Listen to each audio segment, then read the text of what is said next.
said the Lions won a game. Man, we going all the way, baby. We are back with episode 19 of Great Lake State football, the very best podcast in the state of Michigan discussing all levels of football. I'm Vince. I'm Kory.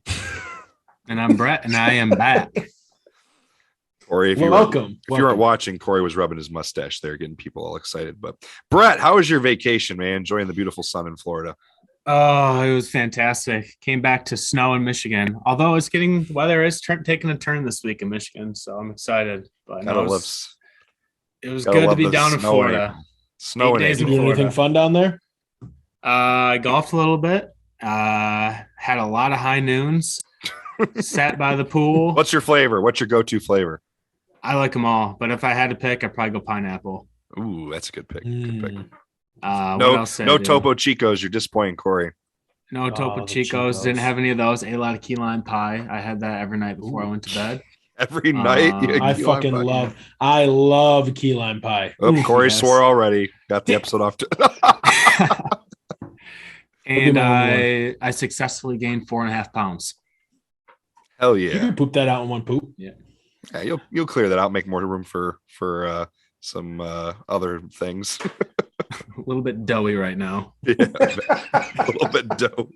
You need to walk on Thursday at Golf League. I do. Well, fortunately for you, the weather today was nice. I don't know how much it's going to continue to stay nice, but we're almost to that nice time of year in Michigan here, getting to our summers, right? Beautiful summers in Michigan. Can't beat them. Well, in episode 19 here, we do have a guest. We are going to be talking to a Mr. Cade Peterson, the starting quarterback at Grand Valley. He is a Maple City Glen Lake grad 2018.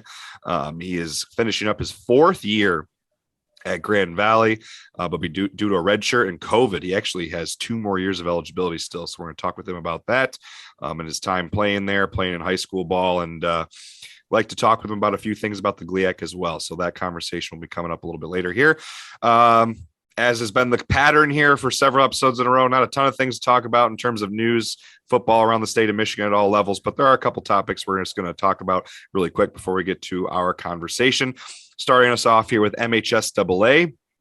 One new hire at one of the biggest schools in the state of Michigan. That's over at Ann Arbor Pioneer.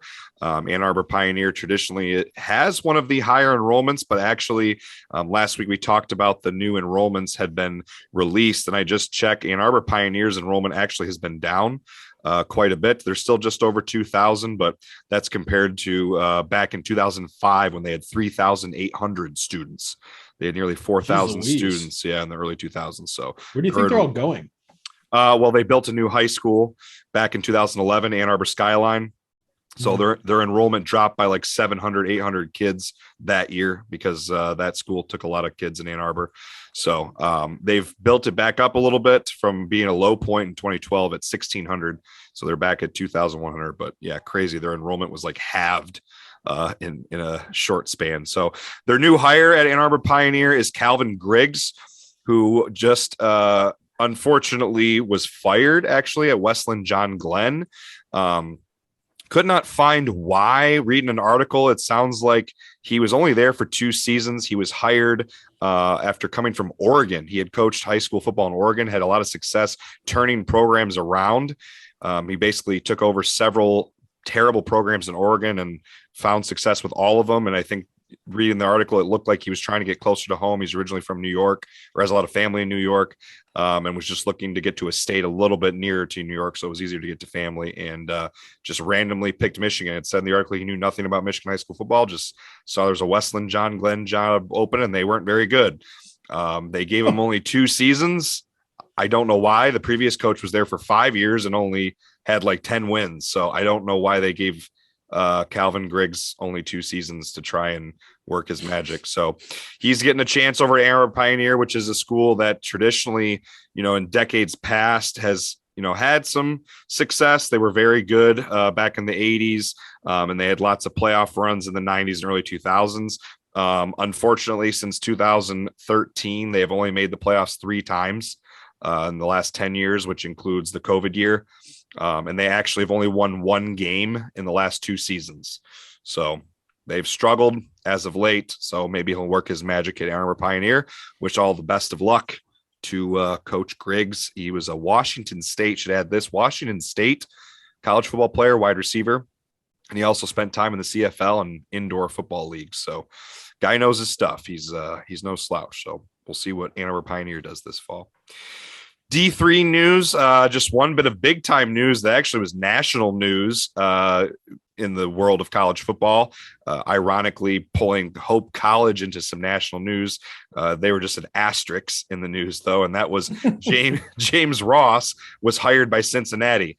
He had just been promoted because he was already coaching there as an assistant, I believe, and was promoted to defensive coordinator this offseason. So he never got to even coach as defensive coordinator after Mike Ricketts stepped down after this last season. And so James Ross was hired to coach at Cincinnati, and they brought in a new defensive coordinator, Jacob Pardonnet. He's a 2018 Hope College grad. He was a two-time all MIAA defensive back at Hope College. Spent time coaching at Bryant and Rhode Island, and he's a Brighton, Michigan native. So wishing all the luck for Coach Pardonnet here at Hope College, defensive coordinator, and James Ross, Michigan grad. Good luck at Cincinnati, man. So that's a big time move. Michigan fans here, any thoughts on that before we move to D2? It's not what you know, it's who you know. Yeah, I was going to say, I think it's good for him. And it looks like Hope got a in-house guy that was productive on the field when he was at Hope and has some pretty good football lineage. Bryant and Rhode Island have been, well, Rhode Island has been decent, but Bryant's been decent. And Brighton's been a solid high school football program for as long as I've been alive. So he brings a lot of wealth and knowledge with him. That's for sure. Yeah, successful. Good luck, Hope College, the Dutchmen. See how they do this fall. Moving to D2 for just one little thing here. Jared Bernhardt was actually talked about by Scott Van Pelt. Pretty cool. I think it was on ESPN that Scott Van Pelt brought up. It's like a segment where he talks about it was like cool news or weird news or unique news or something he does. I can't remember what the segment's called, but he brought up Jared Bernhardt's story in a very quick segment, how he was the college lacrosse player of the year, Heisman equivalent of the college lacrosse player of the year at Maryland, won a national championship, leading scorer in Maryland lacrosse history, transferred to Ferris State, wins a national title as quarterback after not having played quarterback since high school. And now he was back at Maryland for their pro day. What do you guys think? He was reportedly throwing passes and working routes. He's doing a little bit of both. I know that they said he primarily is telling people that he is looking to be a wide receiver, punt returner, kick returner. He's not looking to play quarterback, which makes sense. He's not an NFL quarterback, but he's a hell of an athlete. So I would imagine that he would be a steal for any team that picked him up. What do you guys think? Kick it off, Brett. I think that he is actually going to be pretty successful in the NFL. And my reason being is because he's such an incredible athlete. A couple of years ago, well, actually up until last year, you might have heard the name, but Chris Hogan, he was a wide receiver in the NFL for 10 years. He played lacrosse at Penn State for 3 years and then spent his last year playing football at Monmouth. He was actually an undrafted free agent coming out of Monmouth as a football player and spent 10 years in the NFL. So I think it's a similar path that Jared Bernhardt might end up going through, but I think he's probably a better athlete than Chris Hogan was. And then he might not be the quarterback like he was in college, but I could see him making a shift similar to Julian Edelman. I know I'm kind of pulling two guys, and I think he could be a hybrid between the two. But Julian Edelman, was he a D2 guy or he went to Kent State and he played quarterback. That's right. He came to the NFL and played wideout. So I could. Those are just two examples of guys that Tom Kennedy, who plays wide receiver for the Lions. Who was the guy who won the Harlan Hill? Was like a two-time Harlan Hill winner that played in the NFL. I thought he played for the Patriots. Who am I thinking of? The guy from Penn State? No, I don't remember what D2 school it was. I can't think of his name. Julian Edelman? No, I thought Danny Woodhead? Danny Woodhead. That's right, Danny Woodhead. He played running back. I mean, no, I was just bringing up examples. I was just trying to think of another example of a D2 guy who had a ton of success and then also found success in the NFL. I mean, it happens more often than people realize. So Tom Kennedy for the Detroit Lions played at Bryant, quit football, played lacrosse at Bryant all the way until his senior year, and then played football at Bryant again as a senior. But he actually got drafted into Major League Lacrosse and played Major League Lacrosse and then got picked up as an undrafted free agent by the Lions. And he's currently on the Lions roster. So pretty cool. So we're pretty much just saying Jared Bernhardt will be successful. With his speed and athleticism, I think he's a very dynamic player too. I think he can do a lot in an offense. I think he could be a deadly weapon. A good friend of ours once said, if the sperm hits the egg right, you got something magical. And I would say Jared Bernhardt's probably one of those. Who said that? Who said that? The great Kurt Richardson, Big Daddy Kurt. Gosh. But he used to always say that. But I would agree for this one. I mean, you can't just be the greatest lacrosse player in college lacrosse and then there's no money. There's no money in lacrosse. And be a bum in the NFL. Like, I think he's that athletic. Like, I truly think he's just. I mean, we watched him play at Ferris State. It was a joke. He's a freak. He was the best player on the field, and it wasn't even a question. And he wasn't even a quarterback. He just was a guy that knew how to throw. He was like Uncle Rico. He's just an absolute gamer. Yeah, he was a playmaker. He's just a playmaker. Yeah. So, he'll be successful. Brett, you want to take us over here into? There's not a whole lot to talk about with FBS, but you just want to bring our few topics in, and then Kory can wrap us up with pro stuff. Oh, sure. Okay. So Mount Pleasant, Michigan, home of the Chippewas. They did not have official spring game on the record, but they did have a scrimmage last weekend, an inter-squad scrimmage. It wasn't labeled a spring game, but it was open to the public. But they do still have a couple of practices left to end their spring. But that's about all that's new in Mount Pleasant. Western, not a lot new on the Kalamazoo front, although in some non-football news, Bell's Brewery's Oberon is back on the shelf. So that's exciting for everyone in the state of Michigan, but especially those in Kalamazoo where Bell's will have Oberon freshly on tap. Going east over to Ypsilanti, Michigan. Not a lot of news coming out of Ypsilanti. We might have to find a new plug there. Not a lot of coverage out of Eastern Michigan's football offices, but their field is still gray. That's something that does not need to be confirmed. Michigan is in the full-on off-season mode, probably going through some heavy recruiting right now for the 2023 class. With the spring game wrapping up last week, not a whole lot of news, although I will say that it sounds like Dante Moore is trending towards the Fighting Irish. He's a 5-star quarterback out of Detroit Kings, so he was supposed to allegedly a favorite to go to Michigan, and it sounds like he's leaning towards the Irish right now. Michigan State has their spring game this Saturday. I'll probably tune in and catch some stats in that game, but that's about it for the FBS. Slow time of year. Definitely is. And now we'll roll us into the professional leagues. So the USFL, 1 week away from legitimate games. They did have scrimmages this past weekend. They do play the Washington Generals in the first game. Tickets are $25. And then a couple other things. Plus a plane ticket to Alabama if you want to make the game. Well, you could drive. You could take a horse to Alabama. Relax. But some other news in the USFL, they are going to be experimenting with many different rule changes. Just to name a couple, they're going to eliminate the chains. I don't know if you guys saw that. It kind of looks like the same method tennis takes, where they'll just go to this review and either you crossed the first down or you didn't. I don't know if you guys have ever watched tennis on TV, but if a ball's ever really close to a line, you can call for a review, and it's the same exact technology. So super cool there. Wow. The USFL is also looking at a glowing ball once it crosses the goal line. Super interesting and also quite ridiculous. And then the other one, this one I thought was really cool. Onside kick versus scrimmage play. Teams will have two options to retain possession of the ball after scoring. The first option will be a traditional onside kick attempt from the 25-yard line. The second will be running a 4th down and 12 play from their own 33-yard line. If the team makes the first down, it retains possession. If it fails, the defense gets the ball. It's like winners in basketball. You score and you get to keep the ball. How crazy is that? One-on-one basketball in your driveway. I scored winners, baby. That's weird. I think it'd be fun. It'd be fun to watch and make the game. There's a bunch of quirky rules, guys. They should though. But they should. We'll attach this. But like you and I talked about, make it interesting. Yeah, I think like Kory, I think it was you and I talked about last week. Like, people aren't really invested. It's a league that existed for 3 years in the 80s, and now they're bringing it back. No one's really invested in these teams, so who cares? Let's just have some fun, experiment a little bit, and maybe there's some rules that maybe catch on. I mean, I liked when it was. I think was it the what was the league that folded right before COVID? XFL. Or XFL was.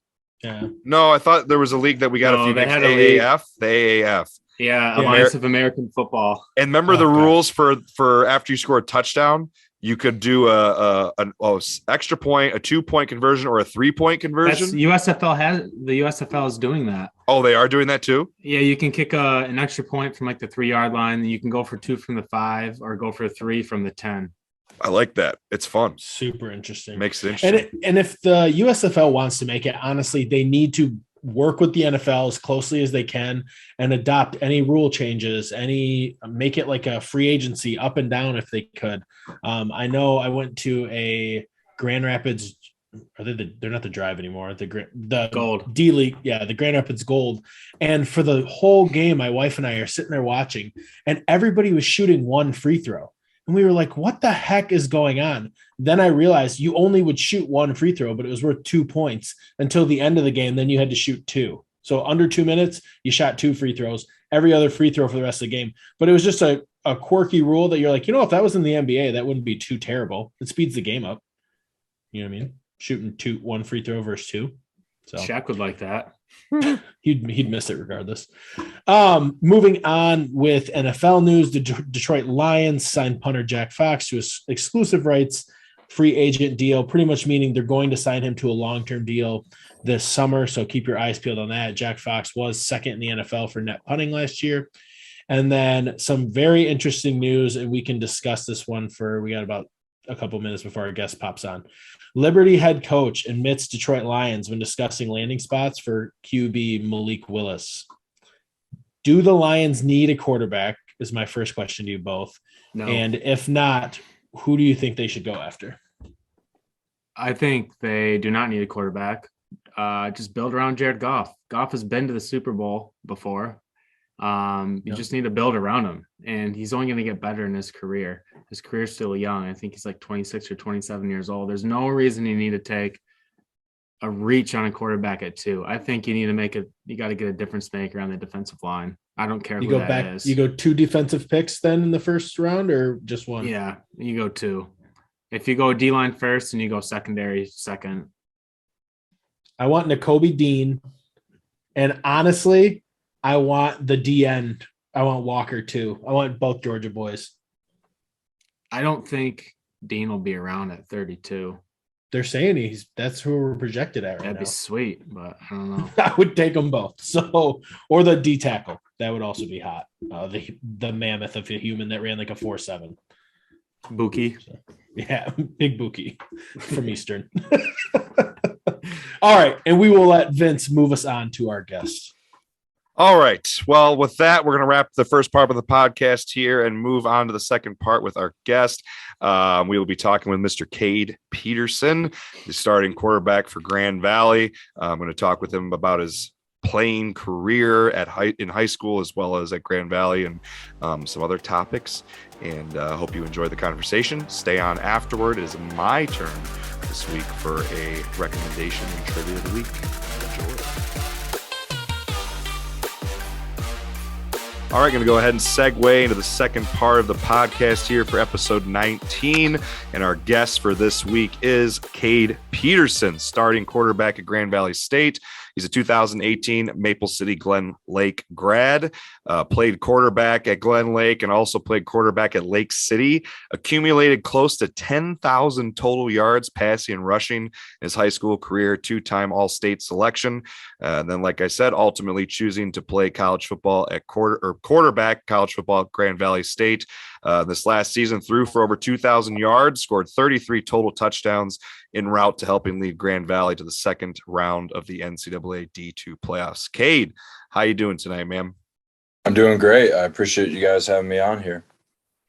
Absolutely. And like Brett was saying before we started, he's always excited to talk about some Grand Valley football. We're excited to talk about football in general. Right? Oh, yeah. It's always great talking about ball. Oh yeah, absolutely. And like we said, I know you're in the thick of it here in spring ball, getting ready for your spring game. So you got nothing but football going on for you, trying to figure out how to balance classes, I'm sure, in between all the crazy football stuff. Yeah, you get used to the schedule though. You know, it's a little tough when you first get in, especially coming out of high school. You know, you don't really realize the commitment that you're making just time wise, but you know, you never take it for granted. Never take it for granted. It's a blast. So oh yeah, spring ball's the worst grind. It is like the hardest grind. It's just it's a different vibe because you know that you're you know, there's the spring game, but you know, at Grand Valley it's more of like a glorified practice. We don't really do like blue black or blue white, whatever it is. But yeah, I mean, just you really find out in spring ball, you know, who really loves football, who really cares about the guys in the locker room, you know, respects the coaches, all that good stuff, because it is just day in and day out. You go there and you get better. You're going against the same people. You're going against the same looks, stuff like that. So, but it's fun. I love it. I was just talking to some other coaches this weekend about how that spring ball for freshmen and sophomores especially is such a valuable learning experience because, like you said, coming out of high school, it is college football, college sports in general are a whirlwind for any 17, 18, 19-year-old, you know, trying to figure out that landscape, how that works. And for college football players, spring ball is like solidifying your knowledge of the offense, the defense, figuring out the program, deciding if you're going to stay. You know, I don't know about you, but in my time playing college football, guys left usually during the spring. That's, you know, if they didn't leave after the season, it was usually sometime during spring ball, like, I don't want to do this anymore, I'm gone. So that was you figured out who was going to stick it out for 3, 4, 5 years at that point. That was always the time of year for that too as well. Well, we want to talk to you before we get to Grand Valley. We do want to talk with you about Grand Valley football, but we want to talk about your high school career a little bit. You had a pretty storied career, playing first at Lake City for 2 seasons. And you actually did letter as a freshman. From what I've read, played 2 years starting quarterback, freshman and sophomore at Lake City before ultimately transferring to Maple City Glen Lake. Both schools pretty far north. We hail from the Lansing and Grand Rapids areas. So Glen Lake and Lake City are way up there by Houghton Lake and Traverse City up in those areas. Very small D6 schools. So what was your experience like at Lake City and Maple City Glen Lake? What was your high school time like? Yeah. You know, grand scheme of things, overall big picture, it was amazing. Much different than what a lot of people think just because of like the difference in size, obviously. So like graduating classes were small. You know, that competition's different, all that good kind of stuff, right? But it was awesome, you know, starting out at Lake City, my freshman year. You know, it was a tough year. Didn't do that well. We had a very successful class. I remember the class at I don't remember, but it was like the first class when it was all blends together. Yeah. Well, my dad was the head coach at Lake City my freshman and sophomore year. So I always grew up going to the games and everything. I was there on the sideline. Just, you know, you go from 8th grade and you're the ball boy, you know, running out there with everybody. And then next year he's coming up to you and be like, hey, small school, roster's a little thin. You're going to play as a freshman. You're like, okay. So you get out there, you go 2-7, and then that humbles you real quick. But honestly, from there, it's just been uphill ever since. And you know, the sophomore year, I remember was a big jump year for me. Had a great time. By the way, but at both schools, I was 3-sport athlete, so I played basketball and baseball as well. So there wasn't much specialization going on. You know, it was just one season after another, and I'd love to hear it. If I were to ever give advice to anybody, and exactly, you know, in the future when I have kids, your friends' kids, and everything, is just to play as much as you can, depending obviously whether it's 1, 2. Like, dude, the memories that I have coming back from, you know, a baseball doubleheader, or when we played in the state championship my senior year for basketball, like all that good stuff. Like it's moments to cherish. So that was something I was very happy I did at both schools was be multi-sport and find success in those. And And then after my sophomore year, when my dad was retired and family, some job opportunities opened up and family wanted to make a move, and found our way up to Glen Lake. So kind of hit the ground running when we got up there. Got there the fall of what would have been 2016, and went to the state championship, lost to actually Jackson Lumen Christie in the States. Nobody likes them. They win a lot of games. Yeah. Yep. Lost to them by a touchdown or two or whatever it was. And then senior year had some more success. I think we lost to Traverse City St. Francis my senior year in the regionals or districts. I don't remember, but had some success in other sports there that year. But it was great. Loved it. Loved every second of it. I love that you brought up the not specializing in sports. We've had quite a few episodes with guests. We actually just our last guest that we talked with last week about that idea of trying to play as many sports as possible, especially in a day and age where kids are seemingly specializing more and more and more with all these, for football, it's the 7-on-7 leagues are just out of control. That's the new fad is you got to pay to be in these travel 7-on-7 leagues through the winter. Kids aren't playing, multiple sports anymore. Now I know at a small school, that's kind of like the given is, you're almost expected. Did you feel like you were expected to play multiple sports, or was it more of, I want to, I'm going to play these other sports? No, I wouldn't say it was an expectation. The cool thing about, and I'll talk more about like Glen Lake just because that's where I ended. But most of these go for both schools, right? So for being a small school, there was a lot of opportunities. And I'm not talking just for me, just like for anybody. But for a small school like that, having men and women's soccer, bowling, skiing, tennis, all of these different sports really allowed people to find their way to whatever it was. So it wasn't like it was the big three: football, basketball, baseball, Yep. football, basketball, track. So I think that's why it was very common at my high school for people to do multiple. But yeah, I'm totally in agreement with you guys. Like, I'm a huge advocate of doing multiple sports. I think that it can only help. If you want me to be honest, I think it can only help a lot of the intangibles that go along with playing, especially a collegiate sport. Yep.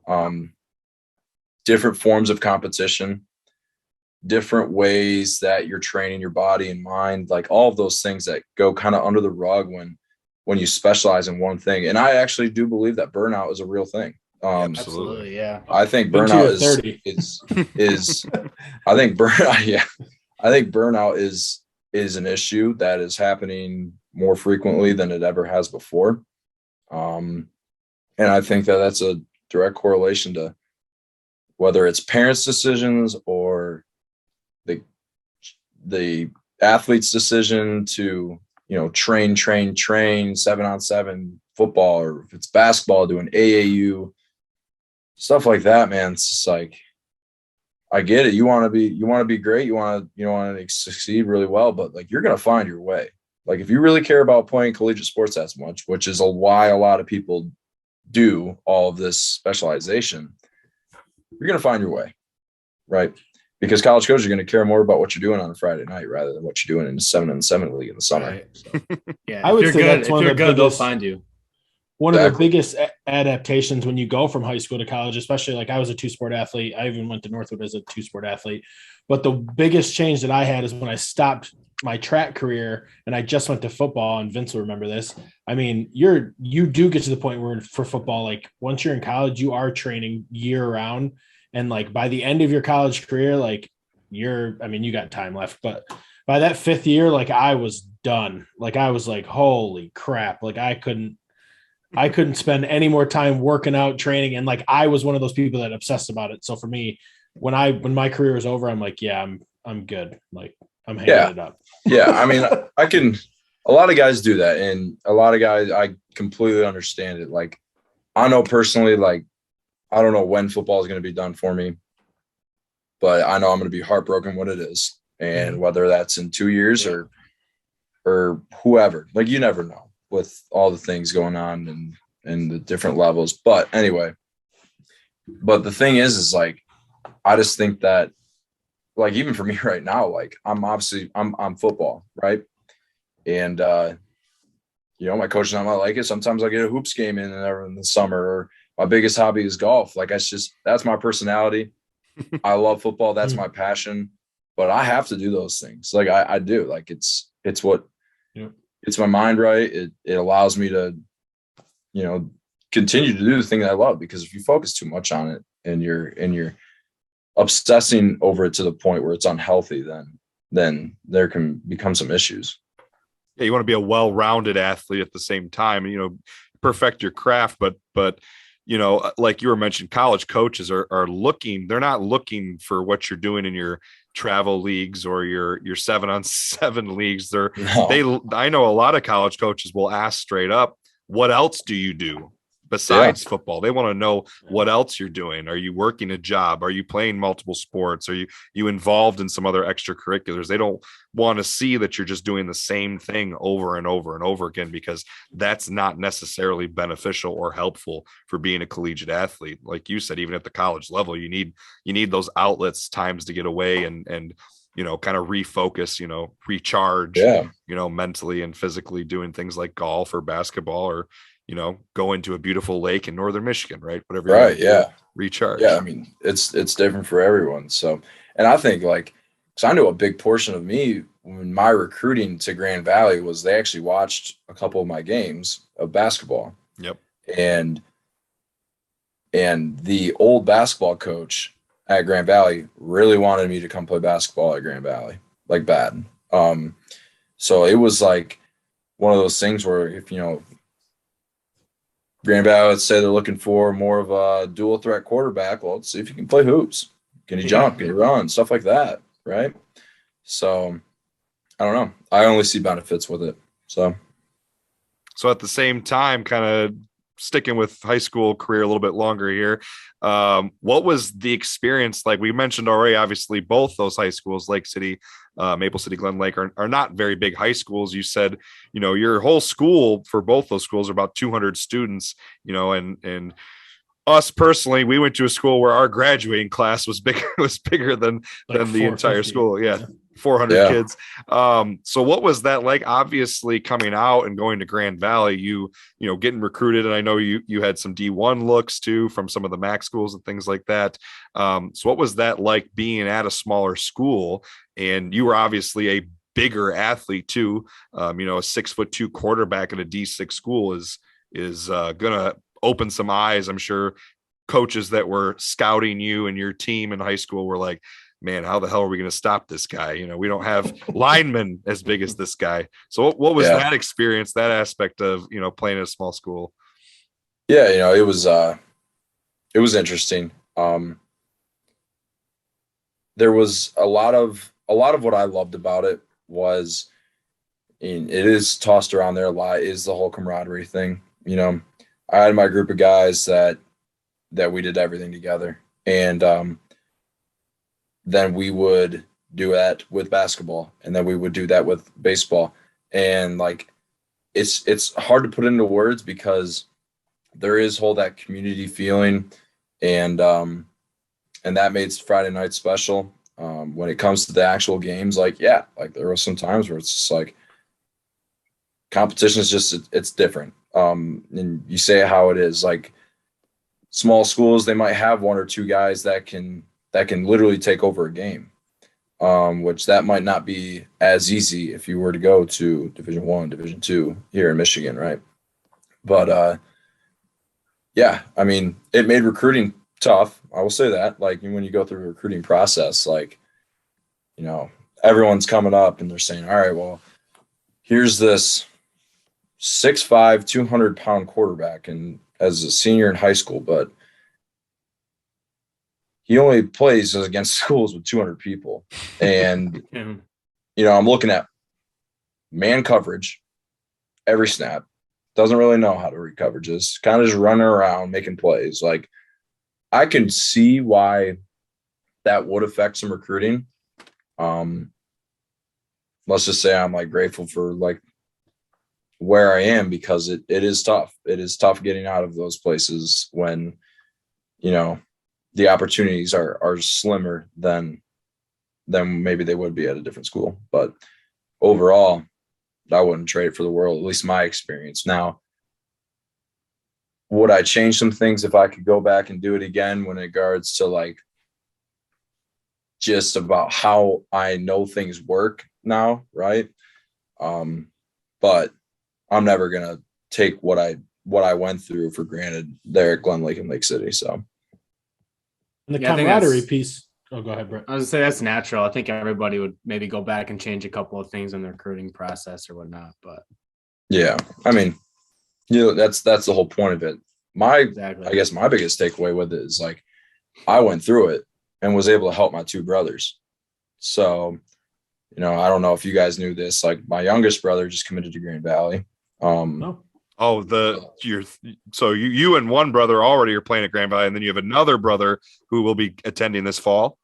Yep, he'll be an incoming freshman. Oh, that's cool. Family affair. Yeah. So, and you know, you never know what it would have been like if I had chosen a different school besides Grand Valley. And then the greatest thing is that my parents and I, when we were talking about it with my other brother and, you know, with Drew. So Drew is he was a red shirt freshman in the fall. And then there's Brett, who is a senior graduating from Kingsley High School, where my mom works right now. And so, yeah, they were very open to having them like, hey, you go wherever you want. You do whatever you want. And they were the ones that made their independent decisions to come to Grand Valley. So it's very cool. I'm very grateful for it. So kind of rewinding a little. Oh, Brett, did you want to add something? I was just going to say, if you got the opportunity to go to Grand Valley, it's a hard place to turn down, especially if he's going to your games and he gets to see the atmosphere. I was going to say the camaraderie piece is almost like GV feels like its own small community. So it's like the best GLIAC atmosphere, bar none, not even close. So these guys are kind of, I'm sure, alluding to maybe some answers, but for my next question, what was the ultimate decision or kind of determining factor in choosing Grand Valley for you? I'm sure maybe for your brothers it was different. You said they came to their own independent decision. I'm sure it helped knowing that, you know, you were there, and then with two brothers being there. I mean, that's an awesome experience to, you know, for you guys to have. But for you, ultimately, what was that during the recruiting process? Did you have any other schools that you were really close to saying, I'm going to go here? And then what was kind of the deciding factor? Like, no, I'm going to go to Grand Valley. Yeah. Biggest thing was relationship with coaches during the recruiting process. You know, Coach Mitchell, I have a large amount of respect for him and the way that he goes about recruiting. Just because, you know, recruiting, a lot of it is, you know, I'm going to all these junior days and D1 summer, you know, I'm going to camps and this and that, meeting down with these guys. But a lot of times you just kind of feel like you're being lied to a little bit. And that's recruiting in general. Like they're going to have their pool of guys and it's tailored down to one or two, right? From the moment Grand Valley started recruiting me, like I remember Coach Mitchell sat me down and was like, hey, listen, like I do this a little different than a lot of people do. Like, this is how it's going to be. And he sat there and he said, I'm not going to promise you a thing. I'm not going to promise you a jersey number. I'm not going to promise you a spot on the depth chart. He's like, I'm going to promise you opportunities, and that you're going to have a lot of opportunities to not only build relationships, but get on the field. So it was, I knew from there that I respected him and I knew I could trust him. If that makes sense. So that was a big thing. And then, you know, obviously Coach Postma was the guy who recruited my area, but also a lot of recruiting was done through the quarterbacks coach at the time, now the OC and quarterbacks coach, Matt Vitzum. And him and I's relationship got off to a really good start, and I felt a connection there. So that was the biggest reason. Yeah. Did I see all of the, you know, people in the stands for a Division II football game? Did I see that I love the area? I love Grand Rapids. I love all that stuff. But it was definitely the most important was the relationships with the coaches.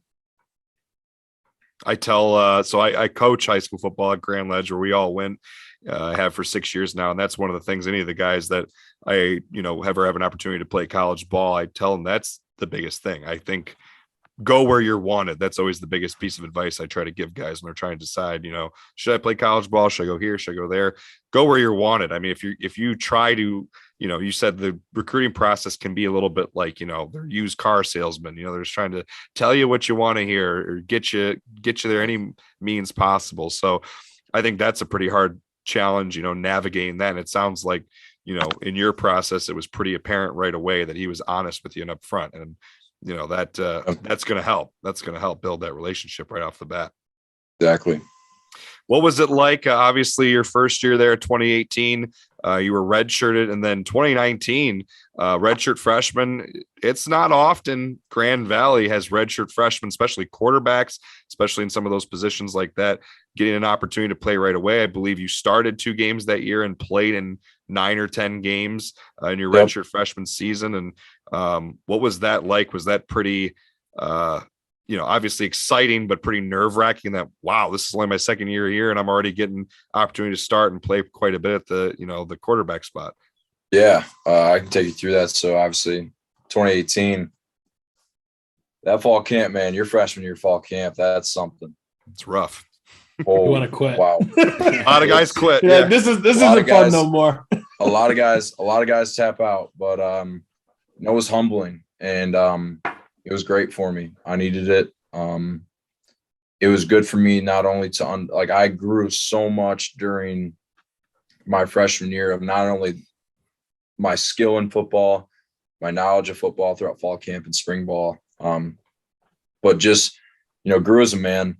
To be honest, really grew as a man. Like they do a great job, really tailoring guys and helping guys here at Grand Valley is when they come in as freshmen, like everyone comes in a certain way with different expectations and different mindsets.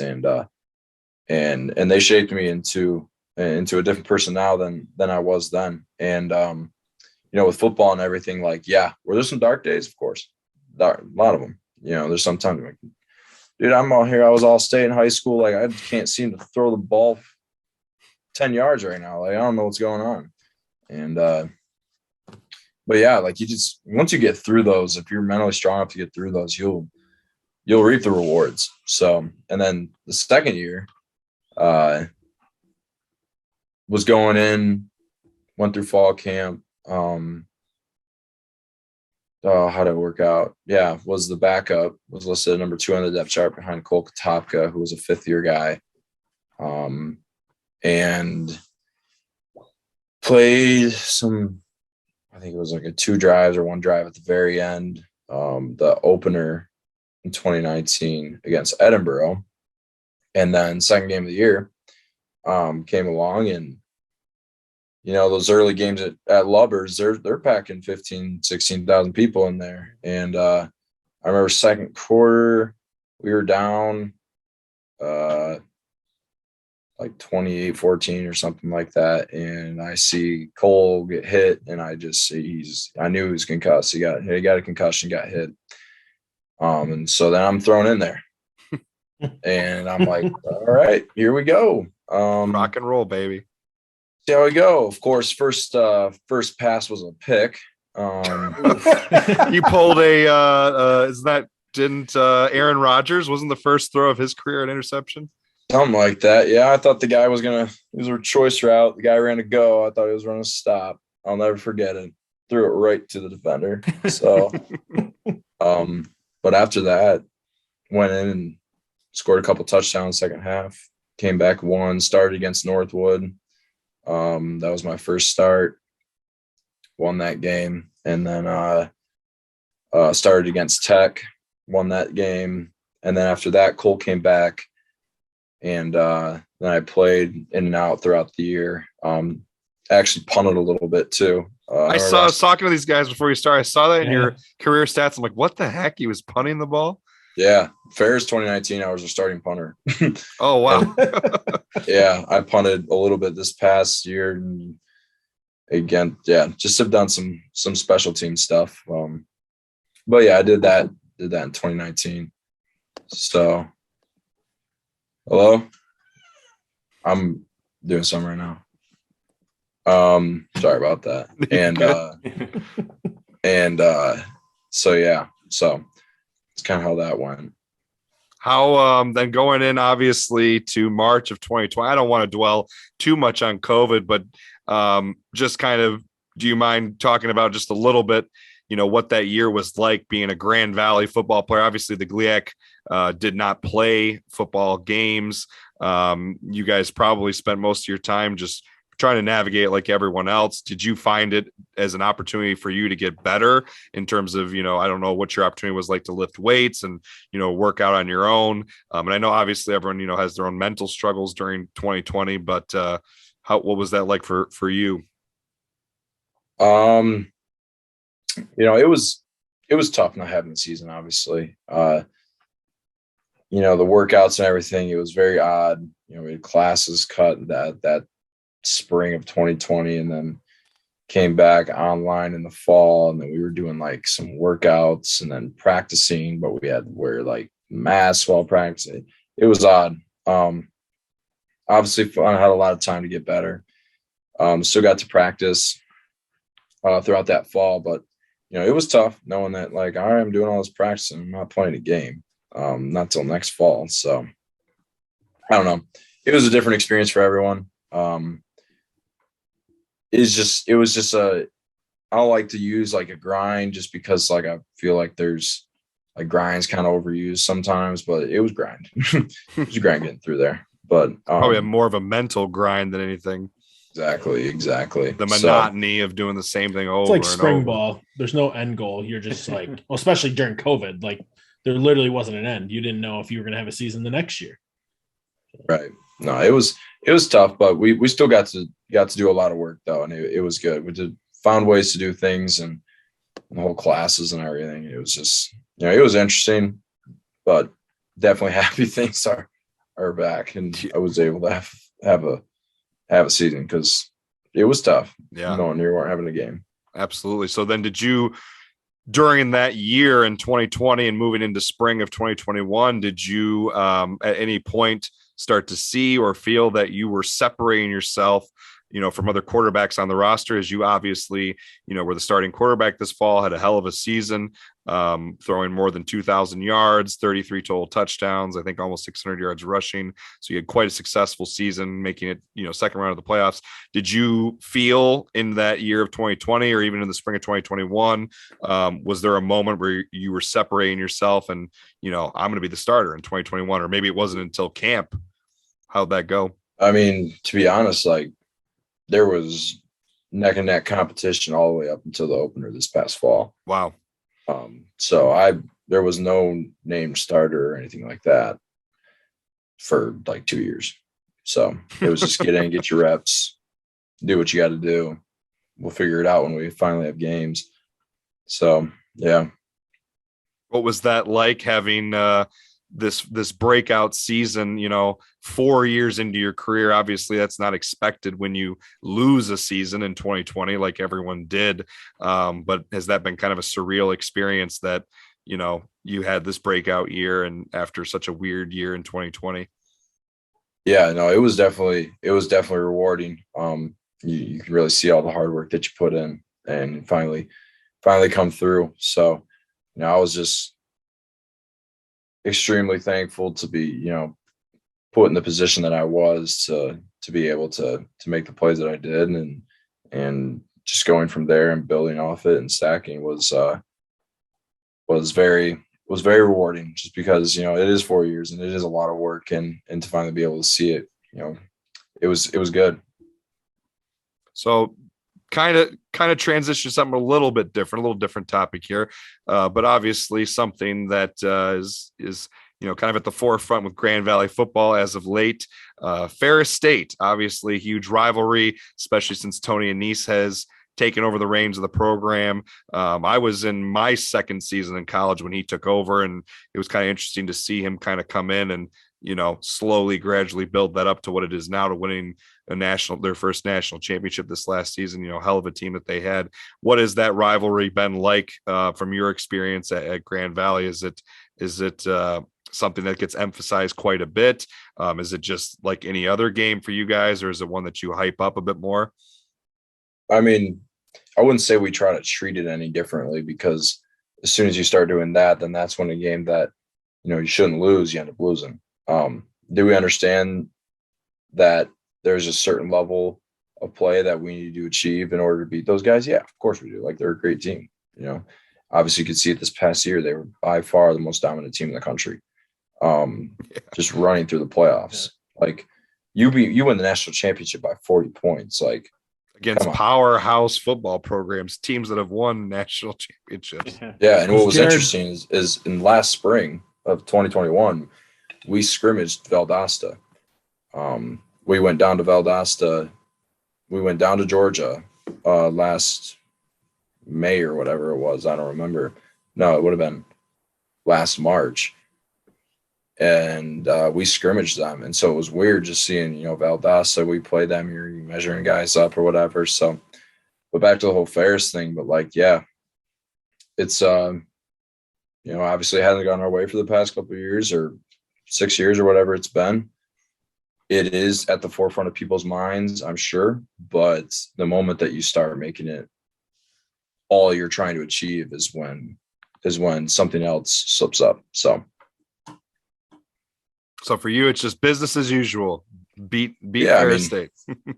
Yeah, like, you got to go into every game. You can't be thinking about Ferris if you're going into play Colorado School of Mines in the opener this year. Yep. Colorado School of Mines, number 3 team in the country. So yeah, playoff team. That's not my mindset. It might be for some other guys, and the goal is to make sure the other guys on the team aren't having that mindset. But I understand that for me to help this team and for our team to beat those guys, you got to play at an elite level. And that's what spring ball is for. It's what fall camp's for. And that's what all those things are for. So would you say when you get to Ferris State week, obviously you got to prep for Ferris State when you get to them, you're not thinking ahead during that week. Do you ever feel like it gets ramped up any differently than another game, or same thing, same situation? It's just, we're going through the same routine that we go. It's just another game. We got to prepare for them the same as anybody else. Yeah. I mean, they go through the preparation, the same. You treat the logistics portion of the game the same.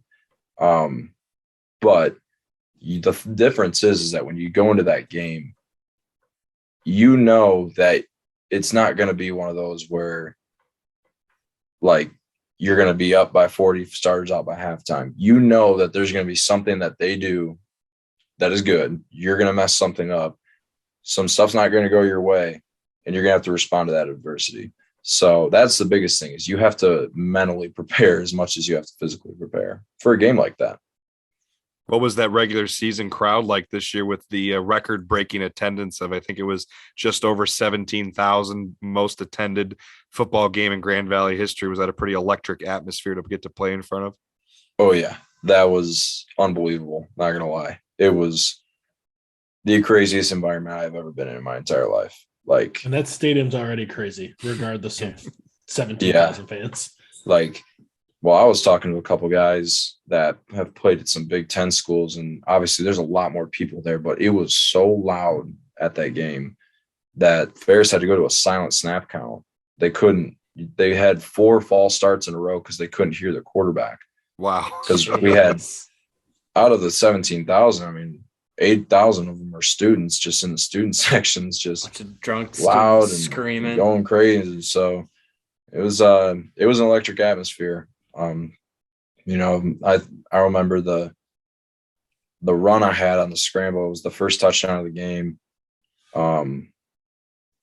There was we had a pass concept going on, and I scrambled up the middle and ran for 40, and I'm running into the student section, and it was the biggest adrenaline rush I've ever felt. It was an amazing feeling. So yeah, it was really cool. Obviously, that's a big reason why people love Grand Valley and people like that atmosphere. But it'd feel a lot better if you get the job done and beat them. So that's obviously a big focus going forward.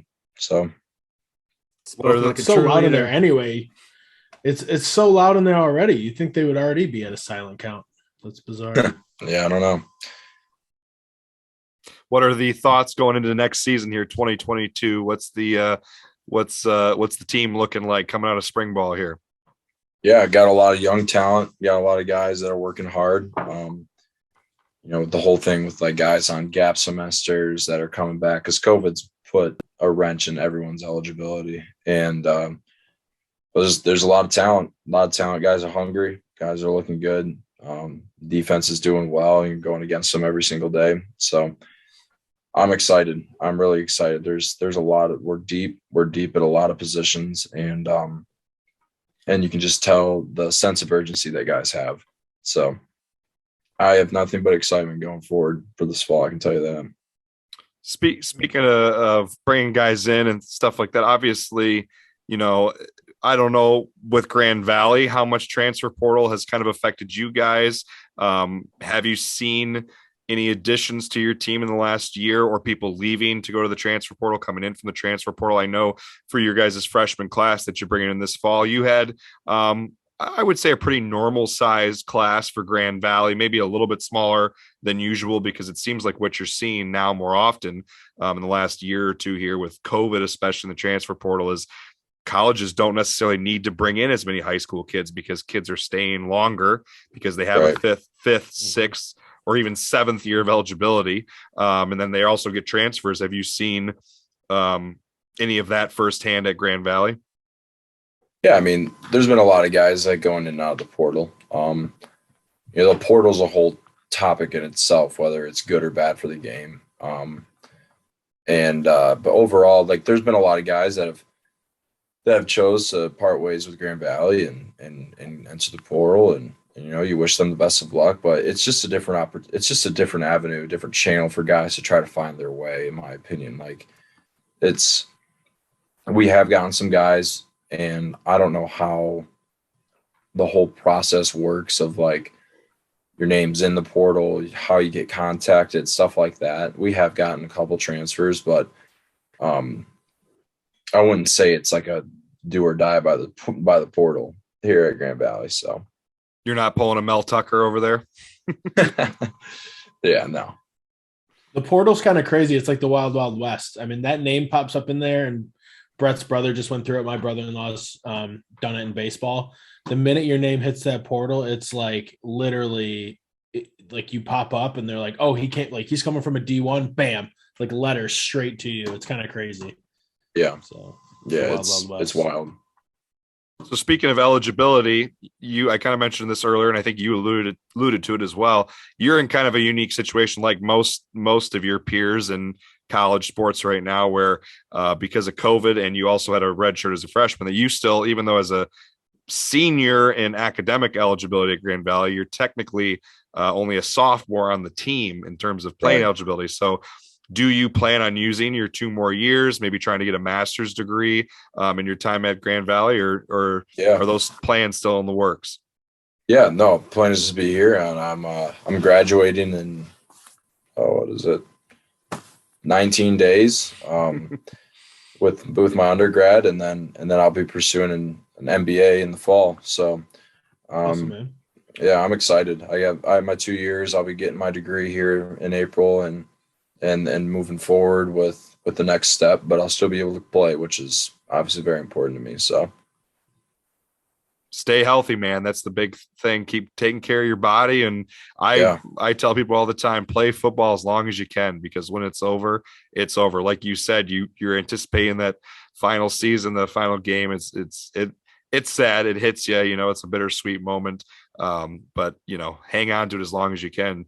That's what I'm saying. Yeah, absolutely. Don't let it slip by. But speaking of which, kind of wrapping things up here, what's any plans in the future to continue with the game of football after Grand Valley? Obviously, you had mentioned earlier you're going to try and play as long as you can, whether you get a shot at the NFL or any other league. Now, we were just talking before you came on, the USFL is another opportunity for guys that's starting up here in a week. So if there are any leagues like that, or whether maybe it's coaching, any plans to coach or be involved with the game in the future?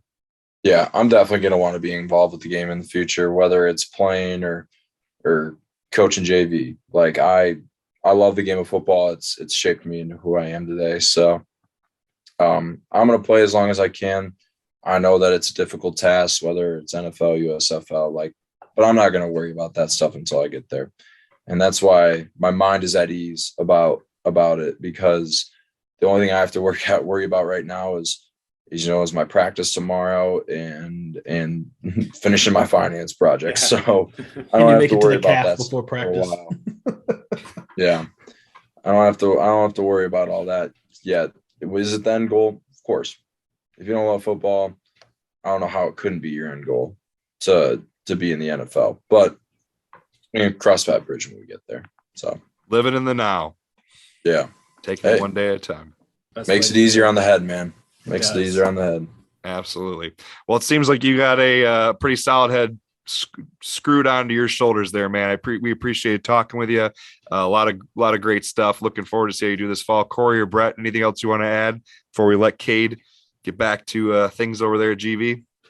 Appreciate you getting on with us, and excited to come out to a game and watch you this fall. It's always a great atmosphere. So yeah, thank you. Looking forward to it, man. It's always nice when you can. We've had a couple opportunities to meet some athletes on here, and it's nice when you had a virtual face-to-face conversation. It makes you root for them just a little bit more than you might have anyway. So appreciate your time. Yeah, thank you. Well, Cade, anything else you want to add before we let you go? Maybe it'll go Lakers. Yeah, go Lakers, man. I appreciate you guys having me on here. It was good. I haven't done one of these in a while, so it's awesome. I always love talking ball and talking about the places where I'm at and where I've been. So I appreciate it. I'm sure we'll be in touch soon. Hope you enjoyed our conversation with Cade Peterson, the starting quarterback at Grand Valley. Looking forward to seeing what Cade does this fall, leading the Lakers to another successful season. So good luck, man. Good luck, Grand Valley. Go Lakers. We're gonna T-Wolves. Ow. Go Chargers. We're gonna wrap things up here. I'm gonna do my trivia and recommendation of the week. It's my turn this week. I'm gonna do something a little bit different at the behest of these guys. I was trying to figure out what to come up with. The behest. What a word! What a word! That's the word of the week. Behest. These guys encouraged me to kind of just talk about. I'm gonna try to keep it under 5 minutes because anyone who knows me knows I can talk for a while. I had a hell of an experience this weekend. In my time as a high school, college football player, and now a high school coach, had probably one of the very best, greatest, coolest experiences of my career coaching, playing football, and that was the opportunity to go to Army football. So I got to go with two of our other coaches from Grand Ledge, and we made the 22-hour round trip drive in 3 days. So it was 11 hours one way with a couple stops from Lansing, Michigan to West Point, New York. And we went for the coaches clinic. Sorry to interrupt. Did you listen to the pod on the way out there? We talked football the entire time, so did not. Do you have any leg hair left from twisting? I think it's all gone. I think it is all gone. But we had the opportunity to go to the coaches clinic there. Grand Ledge, we run the triple option offense. So the opportunity to hear from the best triple option offense in the country. In addition, they run a similar defense that we run. They have also some similar special teams concepts. So, and mindset and culture, their Coach Jeff Munkin, great guy. Got to meet him, talk with him quite a bit. The clinic was a pretty intimate one because there were so few coaches there. I've been to clinics before where there's literally hundreds to 1,000 coaches, like at the Lansing coaches clinic. So being one of, the first night there, we were one of the three of us were of 10 coaches. So I literally got to sit in with the linebackers coach. I coached linebackers, him and I, just the two of us sat down in his position group, his meeting room, and he goes, "What do you want to know? What do you want to look at?" So, and we sat and watched film on drills and some different stuff that they do. And that was awesome. And our time there was really special. Got to watch practice the next day. Ironically, Mark D'Antonio was one of the keynote speakers the second night. So, and he saw us all wearing Grand Ledge gear and Grand Ledge is, right here in Lansing. So he walked up to all of us and gave us a weird look and pointed at us. He goes, "What the heck are you guys doing all the way out here?" And I joked with him and I go, "Yeah, coach, we drove 11 hours one way to see a coach from our own backyard." So he thought that was pretty funny, but pretty cool experience. And the history there is incredible. I showed my trivia fact that I share with these guys that I learned while I was there is it's the longest continuously manned military manned fort or location in the United States. That location, there's a Revolutionary War fort that sits above their stadium on a hill behind their scoreboard that George Washington built as a vantage point on the Hudson River. The history there is unreal. You go into their Sports Hall of Fame, and they're one of the back in the day, they were a high profile football program. So, and they're making noise now. Jeff Monken has them rolling, winning bowl games and winning the CIC, the Commanders in Chief Cup. So pretty cool stuff. I would highly recommend. So my recommendation, if you ever have the opportunity, to visit West Point, to visit Army's campus, Army football's facilities, their stadium is unbelievable. Facilities are top notch. Weight room is incredible. Campus is gorgeous. It's right on the Hudson River up in the hills. It's very cool. However, you make sure you don't have any weird things in your background. You can't come onto campus before doing a background check. Didn't know that. Was pretty crazy. So yeah, you're not allowed in the gates until you go to their visitors center, which is like just off campus. You got to go to their visitors center.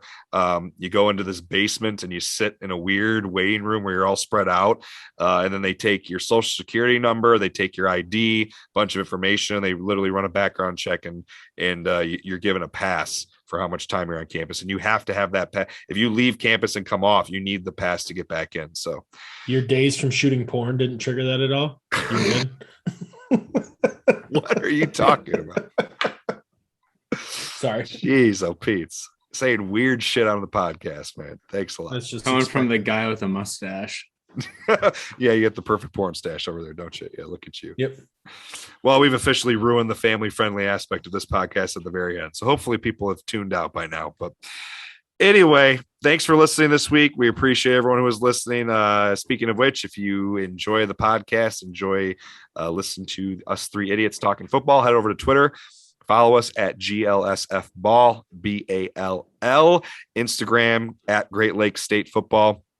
Make sure if you enjoy the podcast, you like the video versions, head over to YouTube, subscribe to our channel, Great Lake State Football. Shoot us a like, leave us a comment on any of the episodes over there. If you like the audio versions, we're available on all your favorite podcast stores, including Apple and Spotify, Great Lake State Football. Download us, leave us a 5-star review, leave us a comment, tell us how much you love us. We love you. We appreciate you listening. I'm Vince, Great Lake State Football, with Kory and Brett. This is episode 19 with guest Cade Peterson. Go green and go Chargers. Go Tigers. Go blue and go Two Bulls.